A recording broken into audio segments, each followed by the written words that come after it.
Somehow I imagine we might see this tonight because of how that first matchup went. Yep. On January 20th, because of the unbalanced schedule in the KCAC, typically you play every team home and home each on the balance of the season, but there are so many teams now that sometimes you only play a team once per year, and that's the situation not only in this matchup but also in the men's game.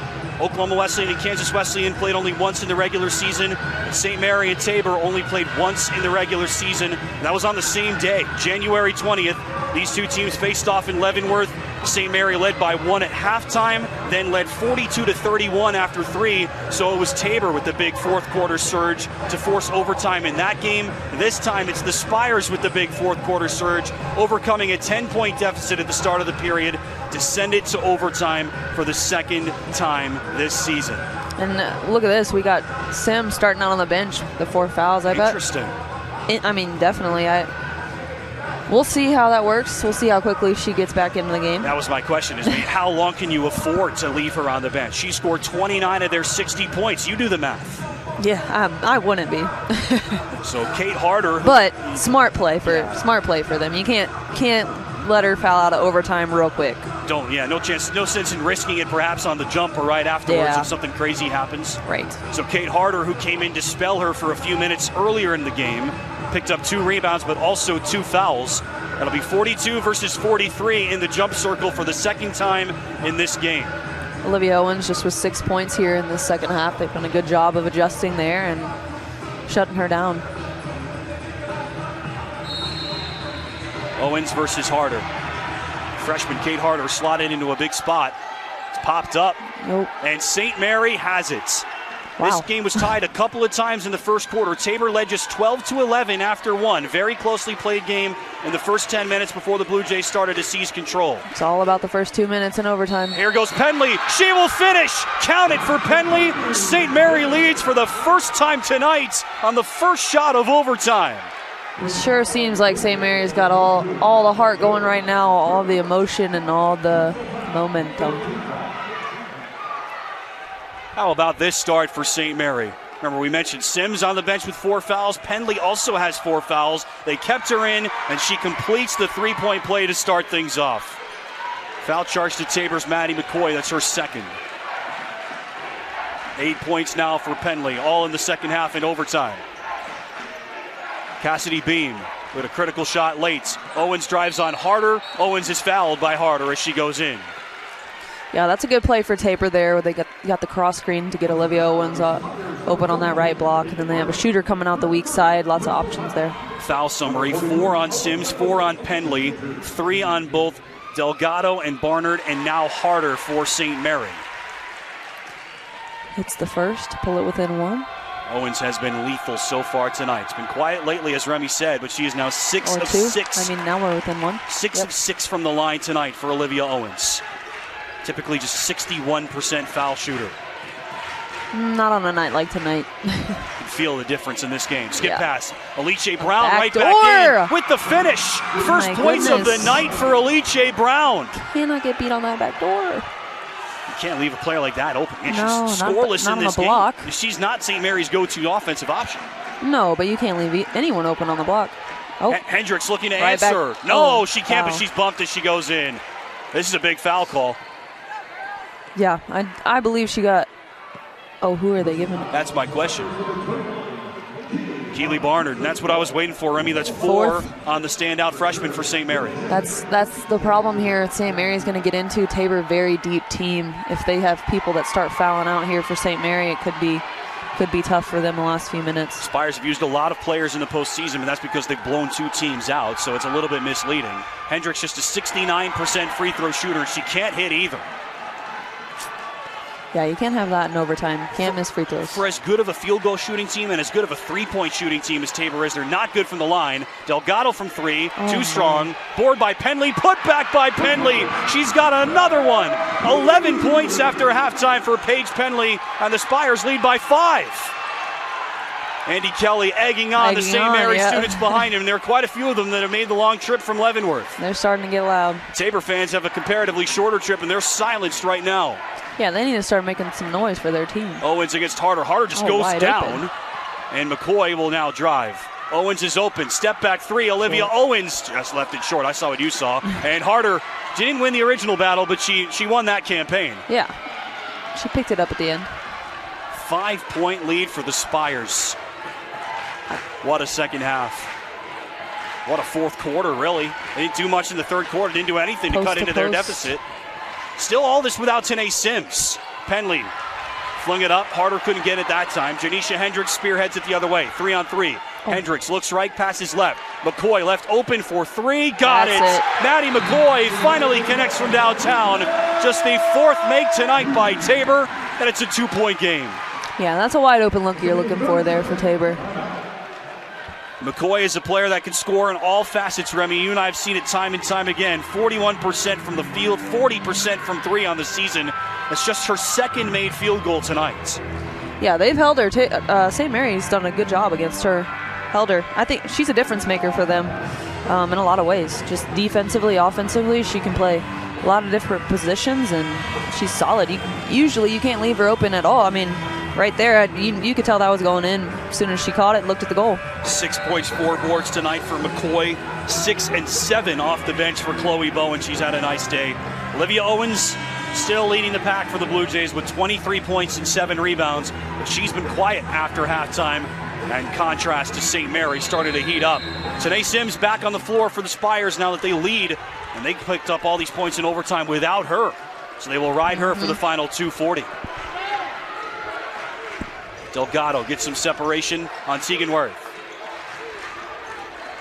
Alice Brown with a critical bucket a moment ago. Hendricks all over her. Great defense. Skip pass. Barnard will drive, and she missed the bunny. Rebound right there to Tanae Sims. Exactly how they drew it up. Exactly. 31 and 15 for Tanae Sims in the title game. You cannot give that back door. Hendricks with a nice step. McCoy from three again. She does it again. Exactly. I wouldn't let her get hot. Back-to-back Never threes. good. Maddie McCoy. Tabor had just 3 made threes in regulation. They've got 2 in overtime. Yep. And I guarantee you next time we're seeing that double stack play again. 2 minutes left in the first period of overtime. Important to mention. Brown traveled with it. Oh, we got a sub. Wow. Owens going out to the bench. I saw what you saw, Remy. I wasn't sure if Alice Brown's heels were on the line in front of her bench. Instead, they say she walked. That was the big issue for St. Mary early. They've really cleaned that up. Yeah, they have. Just their 16 turnovers now. Only 3 in the second half. Exactly. 1-point game. Hendricks through a double team. Chloe Bowen back in for Owens. McCoy deep 2. That was definitely a heat check. Left it short, but Bowen is there. Hendricks with the scoop. Not quite. Loose and snagged by Paige Pendley. Those are the opportunities that you want for Tabor. They had a couple of legitimate rebounds, legitimate looks at it, but couldn't hit it. Saw St. Mary miss a potential. Cannot pick up a foul there. Big shot earlier. They were able to recover. Barnard against Beam. Spin around. Good D. Yeah, good D indeed. And that keeps it a 1-point game. Both teams 1 timeout here down the stretch. Be interesting to see when they use those. 1 minute left in OT1. Tegan Worth, the defensive standout. Someone's down. Cassidy Beam, the offensive standout in the second half for Tabor. Worth will drive. She's fouled on the way by Alice Brown. It's a tough call, but there was a lot of contact there, it seemed like, as she was driving. Tegan Worth is known for her defense and 3-point shooting ability on this Tabor team, Remy, and would you believe she has the opportunity to score her first points of the night right here? Yeah, I'm a little bit surprised by that take and how aggressive she was there, but that was a good take. It's good. Brown takes a seat. She just picked up her second personal foul. And so Tegan Worth, the junior Hillsborough native, only shot 16 free throws. Got it. Only shot 16 free throws on the year. 17 now. Hard to believe. As big of a role as she plays, and that is her first point of the night. Her second could be a critical one.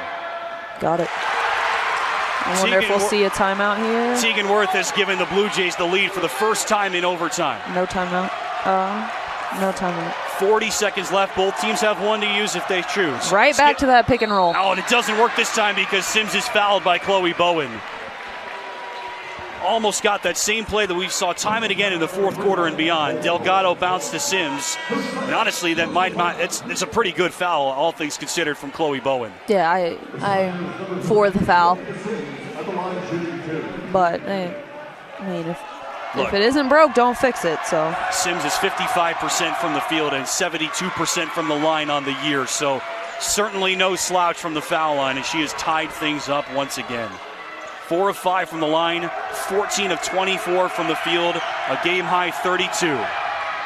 Make it 33. St. Mary back in front. Becca Gilpin is in for Paige Penley. There's your offense for defense sub, perhaps, but Gilpin is adept on both ends. Probably for fouls. Yes, certainly a consideration. And a whistle. Did the clock start? Did they? Yeah, they jumped. Or not start? Yeah, did they jump the gun? I guess so. Yes, they did.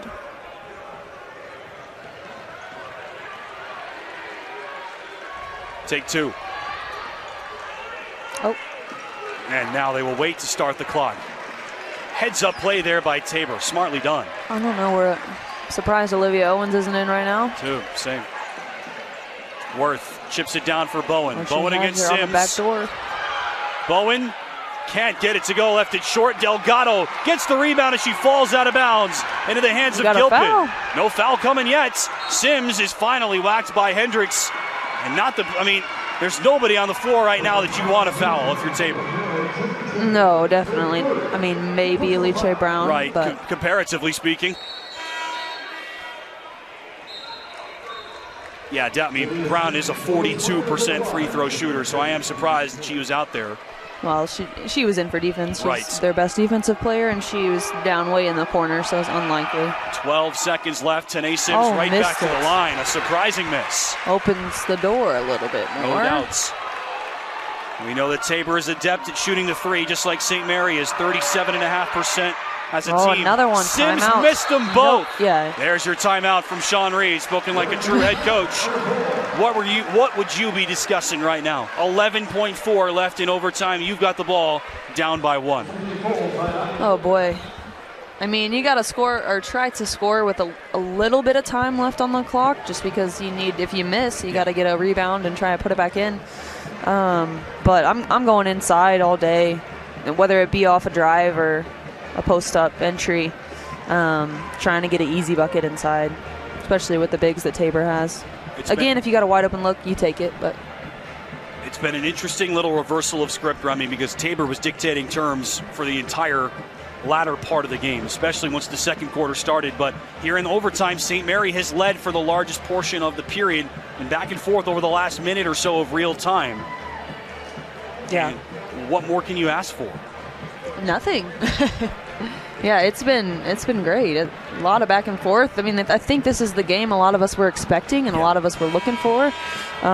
So it's been entertaining. It's been a great night of basketball here, and both teams have played really well. After 2 lopsided semifinals where the winning teams won going away, it wasn't close for the largest portion of the second half either time on Saturday. The second meeting between these two squads, the top 2 teams in the KCAC pretty much all season long, going to overtime for the second time, and a 1-point game with 11.4 seconds left. So you got both players with 4 fouls, actually 3 players with 4 fouls out there for St. Mary. Tabor will bring in all 5 of its starters. 10 to go. Janisha Hendricks. Paige Penley marks her with 5. Hendricks gets it to go with 3.5. Janisha Hendricks puts Tabor back on top. Timeout, St. Mary. That was huge. Of all the players on the floor, Remy, I don't know that that's who I would have expected they would go with, but instead of passing it off, Hendricks was the only player that touched the ball in that sequence, and she was the only one that needed to. Listen, she was going downhill hard, and that's exactly what you want as a coach. Someone who is willing to take it downhill at the last play of the game, go get something at the rim, strong finish. Sean said it this year at the end of the year.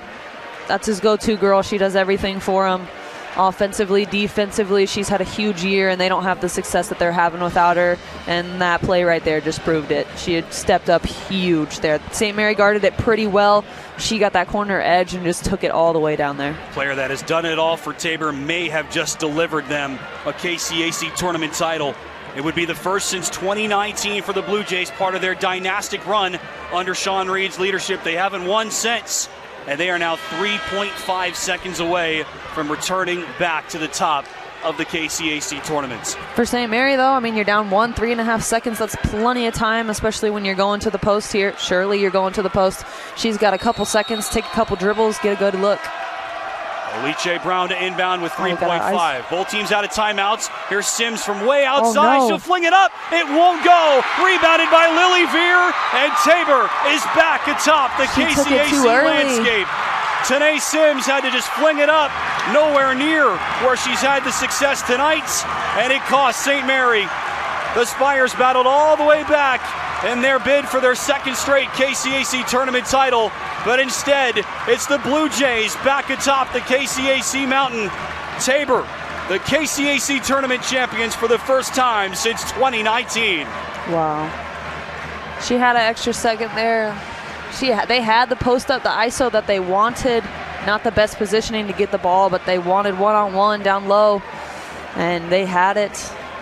It's tough. St. Mary's played very hard, played a very good game. Congrats to Tabor. They played a great game as well. Overtime, we're down the whole time to just take the lead at the end.